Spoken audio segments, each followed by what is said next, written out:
Anaruf. Anan. Yoya. Galatoma. Ashamtiin jedheera. Hordoftoota YouTube Maranaataa har'a keessummaa baay'ee kabajamaa tokkoon qabadhee isiniif dhiyaadhee keessummaa kana ani isinitti himu inni ofiisaa haa himu. Keessummaan keenya eenyudha? Maal baratee maalirra jira? Borimmoo maal qaba? Abbaa cidhaadha. Isumatti isin dabarsaa. Ati eenyudha? Keessummoota keetii. Galatoomi eeboo. Ani Fedhasaa Maammoon jedhama. Maal barate kan jedhee fi digirii jalqabaa Beet Meedisinii kan hin qayyabadhe. Digirii lammaffaa immoo Masters of Business Administrationidha. Amma dhaabbata agiroo biizinesii tokko keessatti abbaa adeemsa hojiiti jechuudha. Kitaaba wajjin kan wal qabate kanaan dura kitaabilee garaagaraa gulaalaan ture. Kitaabota baay'ee gabaarratti jaallatamoodhaan baay'ee isaanii gulaaleera. Amma immoo kitaaba ofii kootii carallaa kan jettu biizinesii yookaan immoo mala hojii hojjechuu irratti kan hundoofte tokko. Almost maxxansinee gumaachuudhaaf deemna gidduu kana harka keessan gala jechuudha. Hayyee hordoftoota keenyaa eenyummaa nama keenya keessummaa kwaarraa bartaniitu jedhee yaada sirriitti gaaffii tokkichan gaafadha Dookter Fedhasaa. Ani makaanikaal injineeringii baradhe beektaa?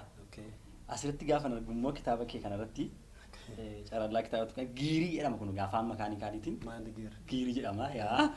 Giirii kana maaliif fayyadamte kan jedhu yoo fedha kee ta'e nuti nu dubbatte fedha kee hin taanaan immoo gaafas baraa jettaan immoo surprise nu jechuu dandeessaa.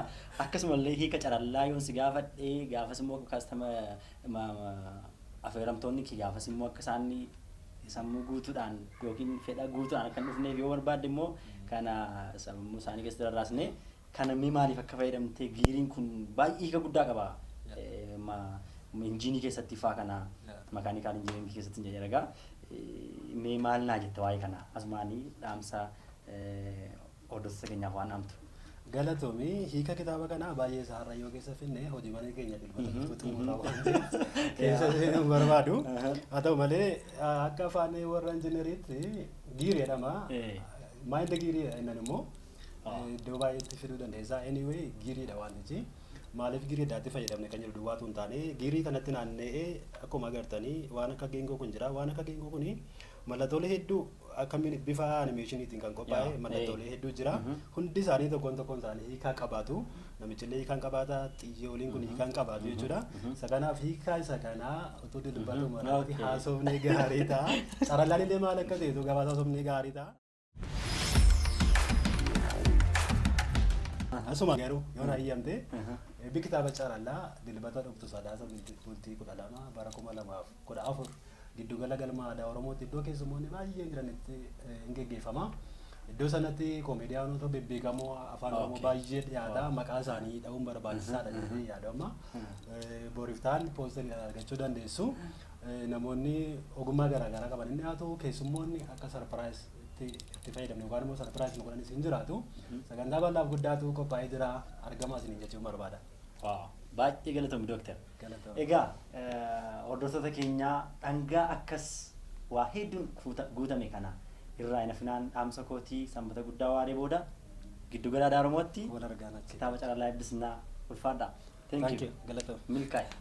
Asumaan dhaamsa dhaamtu qabdaa dargaggoota kanaaf yookiin namoota maqaamiif iyyuu dhaamsa qabdu itti yaaddu na keessatti nafi waan jettu jira. Dhaamsa baay'een qaba. Yeroo baay'ee dargaggoota keenya keessumaa dargaggoonni yeroo meedaadhaa ala dhaabbannee haasawuun nutu mul'ata. Yookaan dirree jechuudha.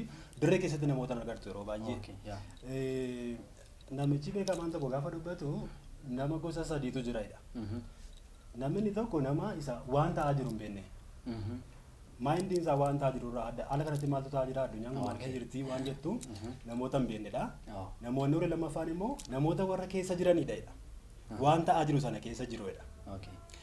Namoonni warri sadaffaan ta'anii ilaalaa jiruudha. Agartee warri tokkoffaan waan ta'aa jiru hin beekanii warri lammaffaan waan ta'aa jiru keessa jiru. Warri sadaffaan immoo ilaalaa jiru waan ta'aa jiru. Dargaggoonni keenya baay'een keenya waan ta'aa jiru teenya ilaalaa irra. Paartii gochaa jiru. Daarekshinii hundumaadhaan politikaalii ta'uu danda'a, ikoonomikaalii ta'uu danda'a, ispirichuwaalii ta'uu danda'a. Daarekshinii kamiini keessa lixuutu barbaachisa. Keessa lixee gahee kee baachuutu barbaachisa. Yeroo baay'ee namoonni gaafati atamaa qindeessaa muuziqaati. Ijoolleen barsiista muuziqaa barreessaadha. Karaa baay'ee yaadda jechuudha. Amma namni kana gaafa argu eebbaanii parsentii 200 jiraataa jiratin jechuu danda'a. Galee iddoo baay'eerta waan ta'eef. Ati garuu waan irraa eegamu namoonni parsentii 200 jiraatanii dhugaa siif baasu keessa lixaniiti isarra execute gochuu danda'u hojjechuu danda'u jechuudha. Kanaaf waan ta'e tokko ta'aa jira. Warri isin hin galle waa ta'aa jira. Warri isin galee immoo keessa lixuu sodaatan keessa lixaati hojjedhaa jechuun barbaada. Baay'ee galatoomii baay'ee ulfaadha. Egaa yuutuubii Maranaataa irratti yeroo hundumaa kanneen kana fakkaatan dhaamsa akkasii argattu sabiskiraayibii, laayikii, sheerii gochuudhaan hiriyoota keessanii ga'aa isin jennaa ulfaadhaa nagaan nuti ta'a.